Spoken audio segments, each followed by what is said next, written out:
Okay, so the first song we're going to look at here, Christmas related, is Jingle Bell Rock, 1957, Bobby Helms.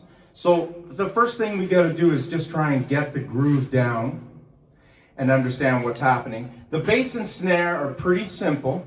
The snare is playing a side stick. Now we've talked about side stick before, but I'm going to give a refresher. You'll notice how my hand is sitting on the drum on top of the stick. The stick is around backwards. We normally holding the stick like this. We're flipping it around. We want to get the thicker end to get a bit better sound off of the drum. Okay?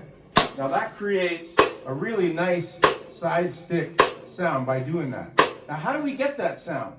First of all, we have to understand the hand positioning. We don't want the drum to buzz. We want that sound alone. Watch what happens when I take my hand off and do it. We get buzzing. We don't want that. We want that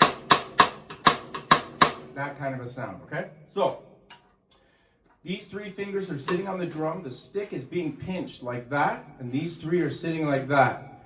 The rest of the stick comes out, just a little portion of it comes out the end, and it's going to dig into the drum as we do that. Also, the arm is actually leaning on the drum somewhat. Again, that's deadening the drum. So we have a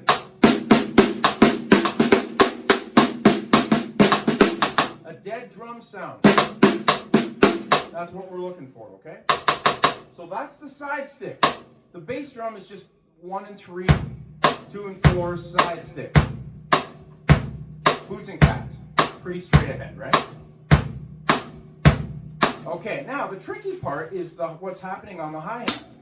A lot of these Christmas songs, so many of them, especially the older ones, believe it or not, they're from a jazz, even though this is technically a rock tune, 1957, the birth of rock, but it still comes from a jazz and or triplet pulse, okay? So we've got 1 triplet, 2 triplet, 3 triplet, 4 triplet. That's actually where the song is coming from, is this triplet.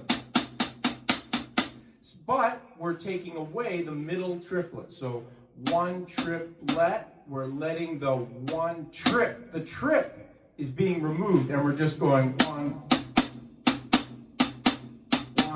2. Another way to count it is 1 and a 2 and a 3 and a 4 and a 1, 2, 3, 4, 1, 2, 3, 4. Okay?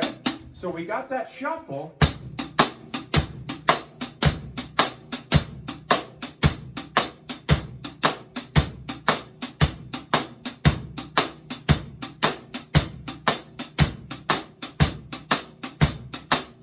So, the most common mistake, and I've talked about this before, when playing a shuffle is you shifting to 8th notes. You don't want to do that. You want to keep that shuffle going. Don't shift to 8th notes, because now you've ended the triplet pulse and you've created a quarter note, 8th note kind of a pulse. So this is what I don't want you to do. We're in 8th notes. Whereas we want to stay with that bounce, triplet bounce feel. 1, 2, 3, 4, 1, 2, 3, 4. Now, triplet, triplet, triplet, triplet, triplet, triplet, triplet, triplet. Hard to say while I'm playing it. 1 and a 2 and a 3 and a 4. Now that's a little easier. 1 and a 2 and a 3 and a 4 and a 1 and a 2 and a 3 and a 4 and a 1 and a 3 and a 4 and a triple, okay? So that's where the whole song is coming from, is that triplet pulse. I'll have another video actually performing the tune a little bit. All right? See ya.